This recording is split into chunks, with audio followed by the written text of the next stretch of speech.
माने जोङो थांगासिनोसो आरो माने कारिगाव थांनो होननानै थांगासिनो दंमोन जों थांनाय समावनो बेयाव जोङो एनआरएल पेट्रल पाम्पआव जों स्पिड नंखाया 40-60 स्पिड आरो गारिया 50-60 स्पिड आरो ओमफ्राय बेयावनो जोंखौ दाना बै बिसिनिफ्राय लामा क्रसिं खालामनो होननानै बिराद स्पिडआव फैदों बिसोर बाइकआ ओमफ्राय जोङो ब्रेक गारनानै दोनथादों आरो नङाबा जों दाननांगौ बिसोर उरायजोबखायो आरो जों माने लामा गेजेराव गावसोर कन्ट्रल हाबायाखै गारिया बाइकआ बेयावनो ओमफ्राय जोङो आं थांनो थिनबाय थांदो थाङाखै मानसिया ओमफ्राय आं आफा दिफार होबाय होमबाबो थाङाखै मानसिया फैनानैसो आंखौसो मा दादागिरि माबादों होनना बुंनांगौ आंबो बिदि दादागिरि होननानै आंबो ओंखारनानै गारिनिफ्राय मा दादागिरि होनना आंबो एसे नाख्लायनाय जादों आरो बे जादों ओमफ्राय दाना बेयावनो बिसोर आंखौ र' मानसि लेंहरनां मानां होननानै लेंहरला जोब्बाय आरो लेंहरनानै फैबाय गन्दगल जाबाय दसेनो ओमफ्राय गावसोरनि मानसिफ्रानो जोंखौ थांनो थिनबाय आरो थांनो थिननानैबो थांबाय गारि सालायफिनबाय आं गाखोना लोगोफोरखौ गाखोनानै दाना आंबो बेयो माने बिसोरो आंखौ अन्थाइ खुबैबाय आरो गारियाव अन्थाइ खुबैनानै दाना ग्लासआथ' बायबाय आंना लाखियासै आं दे जेबो नंला होननानै आं थांबाय आरो दा बेयाव थाबाय दा गन्दगल जागोन साननानै साइड जानोसै होननानै जाबाय आरो दा ओरै ग्रिन फिल्डआव नायबाय आं ग्रिन फिल्डआव थांनानै गारिखौ मा जादों नायबा आरो स्करपिअ मोनसे होसोबावबाय आरो ओमफ्राय दाना आं गिनानै खारबावबाय गिनानै खारनानै दाना ओरै थांनानै आं न'आव फैनानै न'निफ्राय डाइरेक्ट साननाबारि फाराम हाउस थांबाय आं फाराम हाउस थांनानै ओमफ्राय दाना गारिखौ ओरै दोनहैनानै फैफिननानै बेयाव आंखौ लांफैबाय आरो फाराम हाउसनिफ्राय मानसिफ्रा थिखोनानै बेयाव बेंनानै आंखौ बायहेरायाव लानानै थांनानै गारि सिङाव बलेर सिङाव सोनानै बबेसिम आं पात्ता गैया आरो बिराद गारि सिङाव दोखो दोखो मारै सिलाइ देखायदों आंखौ सिलाइ देखांनानै पिस्तल नङा सिलाइया खिन्थु गोलाव मा सिलाइ आं मिथिया आरो जायखिया सिलाइ बेनो अरिजिनेल सिलाइ फुरा गावथारनो मानाय बिदिमोन आरो दा बेनो मोनसे खोथाया माने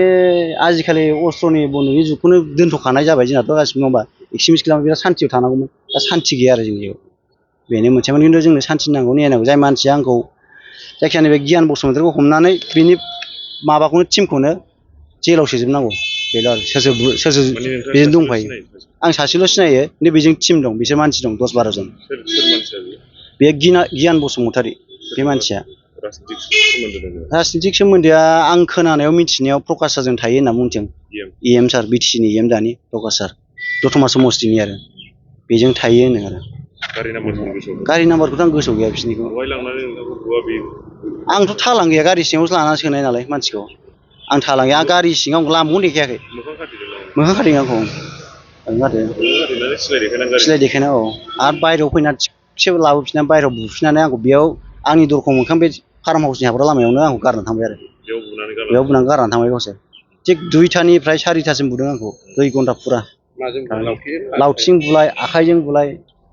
नों रायज्लायनो माबा मोनसे सोंबानो माबा बुंबानो बुबाय बेल' आरो हरावसो हरनि 2टा घटनाया जादों 11:30 जानानै आंखौ हंगारबोबाय जाखानानै थांदो दे होननानै ओमफ्राय आं उनावहाय आंखौ मानि थाखाय बिदि गाज्रि मोननानै 2टायाव थिखांलायफिनखो मानसिखौ हंगार हरखानाय मानसिखौ सानावथ' माबा मोनसे जायोमोन अखानायै माबा मोनसे आंनि भुल जादोंबा नोंसिनि भुल सुद्रायफिनजायो नङा होमबा माबा जायोमोन समाधान खालामजागौमोन आं बेखौ लुबैदोंमोन आरो आं एफआइआर होबाय दा आंनो न्याय नांगौ आंनो माने बेखौनो माने बे मानसिखौ आंखौ एथ' अयथासार खालामनायाबो मोजां मोनाखै आंनि न'खरनिया फेमिलियाव मोजां मोनाखै मानि थाखाय बिदि बुंनांगौ दाया जानो हागौ दे दाया भुल मावनो हागौ खिन्थु बिदि जानो नाङाना फिसा फिसौ दायाव बिदि एथ' गिदिर एक्सन लानो नाङाना नङा होमबा रायलायनांगौ रायलायनानैसो समाधान जायो मोनसे सानाव रायलायबानो जायो मोनानि मोना मानो बिदि माबानांगौ मानसिखौथ' आंखौथ' फुरा मार्डार खालामथारदोंमोन बिसोर औ फुरा गावथारनायनि मार्डार खालामगासिनो बुथारखानोसै नामा बिदियामोन आरो बुंनाया दङ आं 7 आंजों 7 जायो 7 लोगो गासिखौबो बुजोबदों बिसोर माने गिनानै दं आरो दा लोगोफ्रा